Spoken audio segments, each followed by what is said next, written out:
Okay, let's talk about class rules. I don't have a lot of class rules. My class rules are very simple.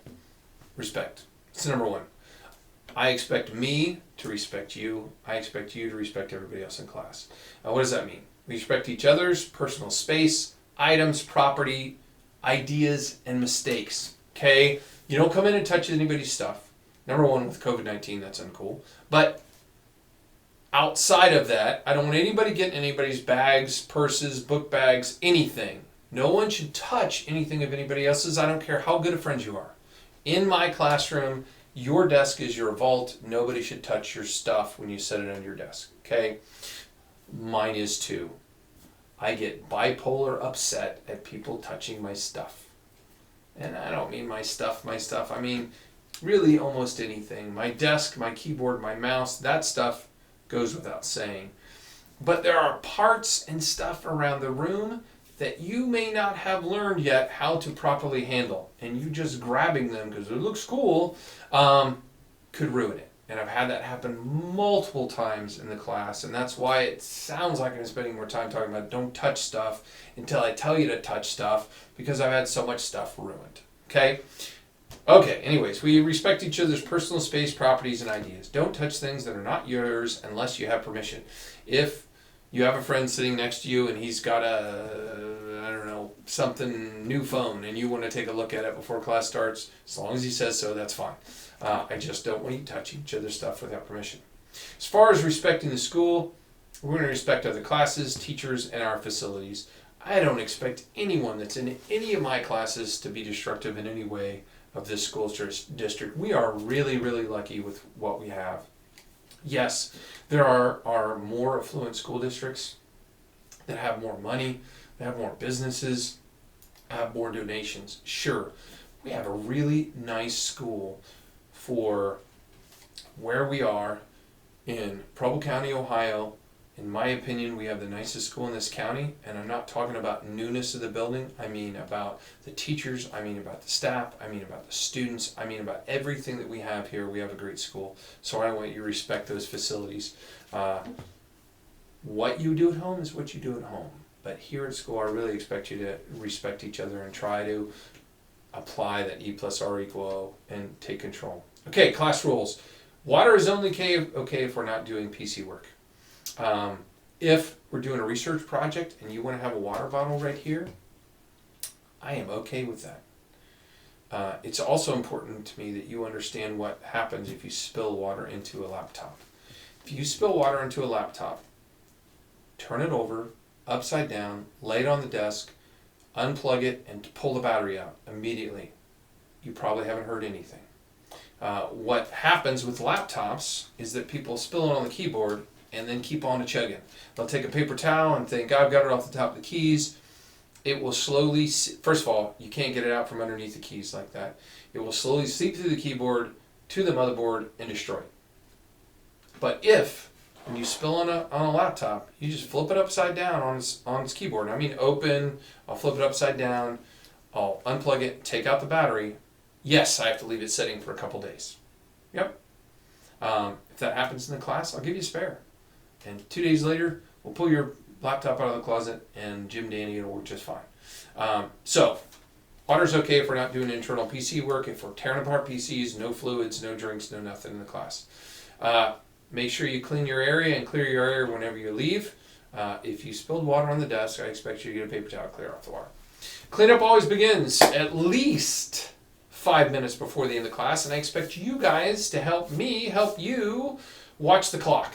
Because if we've got computers apart on our desks and it's in pieces everywhere and we don't start more than 5 minutes prior, how are we going to get them all back in that case and get the case back in the closet? We need to leave those black tables perfectly clean and clear for the next class that's coming in after us, because we can't waste their time cleaning up your mess. So boom, make sure that you've got your area clean. So what did I say?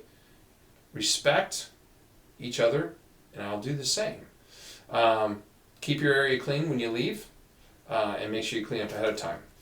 Always shut down your laptops when you're done. Don't stick them in your bag before the lights are out on the screen. And when I mean down here by the the 3 little lights down there. You hit the power button, wait for them to go off before you close your screen, and always leave with a full charge. If you get your laptop out, if you don't have your laptop out, power supplies are there, plug them in, so you leave our room with a full charge all the time. Let's see, what are the rules? Restrictions: stay out of the back rooms and the closets unless you're specified to do so. Don't just go crawling through stuff. And I should say this, we have lots of parts that I and you and our other classes take out of PCs before we get rid of them. Spare parts. If you need one for home, don't steal from me. Just ask me. If it's something I can give you, I'm not going to charge you. I can't charge you. I'm just going to give it to you. We can't, by definition, give away these laptops to students.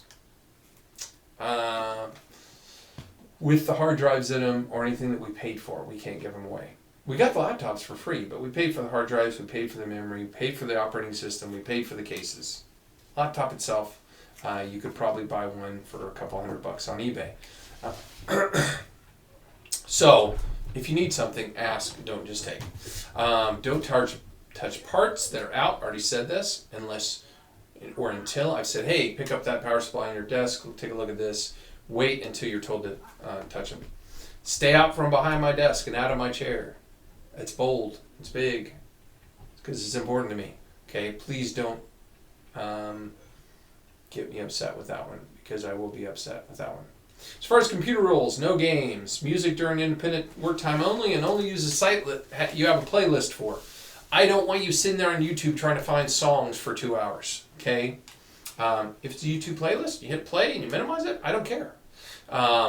If it's Pandora, that's my favorite one. I like Pandora, but you may like something else.